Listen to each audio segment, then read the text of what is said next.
guess? Kimchi!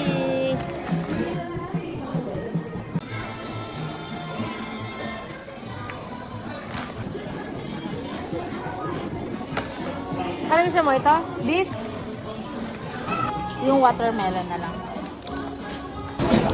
Ano yan? Tsura? Hindi ka talaga dito kita mo. Sabi mo talaga. Or kapag bumili ka ng salmon sa palibot. Yan. Pero alam mo, pinaganda lang yan. Pero ano lang din yan. Ano nabibili natin pipisos. Yan mo to. Yung mura doon mo. Ano lang?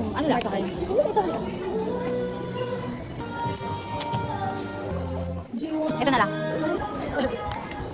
Hindi kailangan din ako. Yung takot sa'yo. Oh.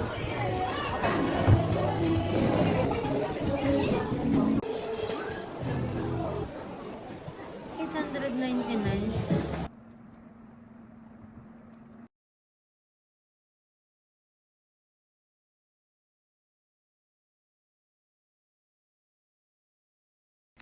Gustuhan niyo ang video, like, share, and subscribe. Ano naman, aray?